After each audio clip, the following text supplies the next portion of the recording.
বিসমিল্লাহির রহমানির রহিম, আল্লাহর উপর পূর্ণ আস্থা ও বিশ্বাস, সেটা পছন্দ হলো না তো ভারতের। 71 সালে বুদ্ধিজীবী হত্যা করলেন, এই হত্যা করলো ভারত। মন্ত্রীদের নাম হয়ে গেল বোতল মন্ত্রী, সেটা বাদই দিলাম। মমতা ব্যানার্জি কে ছিলেন?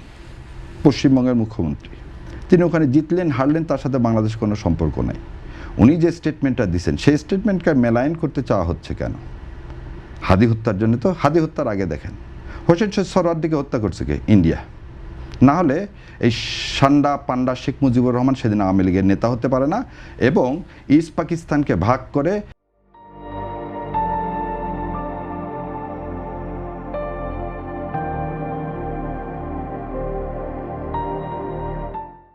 একটি দুর্বল রাষ্ট্র করে ভারতের সাথে বিলীন করার যে পরিকল্পনা ভারতের, সে পরিকল্পনা কোনোদিন কখনোই কী হতো না, বাস্তব হতো না। সোহরাওয়ার্দীকে সেদিন বৈরুতে মেরে ফেলে দিল কে? ইন্ডিয়া। আসেন, 71 সালে বুদ্ধিজীবী হত্যা করলেন, এই হত্যা করলো ভারত, এবং এই হত্যার সমস্ত ডকুমেন্টস জহির রায়হানের হাতে ছিল বলে জহির রায়হানকে 72 সালে ইন্ডিয়া মেরে ফেলে দিল।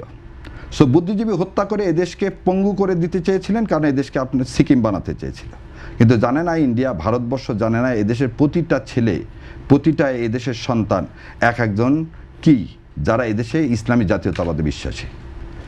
গেল, তারপরে বললেন উনি 72 থেকে 75 উনি কিছুই দেখেননি। 30,000 জাসদের কর্মী বাদই দিলাম, বাসন্তীতে জাল পড়ার কথা বাদই দিলাম, 74 সালে দুর্ভিক্ষর কথা বাদই দিলাম, শেখ মুজিবুর রহমানের ছেলের বউকে সোনার মাথার মুকুট দিয়ে দেওয়া বাদই দিলাম, মন্ত্রীদের নাম হয়ে গেল বোতল মন্ত্রী, সেটা বাদই দিলাম।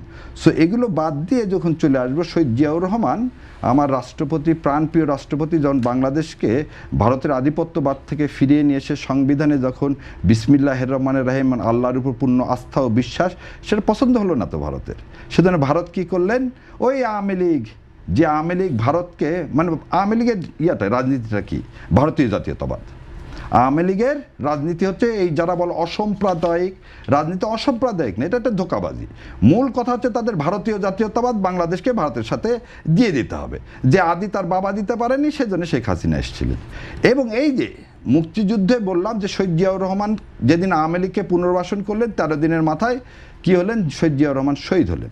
এবং এই শহীদ হওয়ার ঘটনাটাও প্রথম প্রচার হলো কোথায়? আপনি যে দেখেন, প্রথম প্রচার হলো আগরতলা রেডিও স্টেশন থেকে। বাংলাদেশের কেউ জানলো না জিয়াউর রহমান ক্ষতবিক্ষত হলো, নিহত হলেন, কিন্তু আগরতলা জেনে গেল। যেমন করে জেনে গেছে কখন?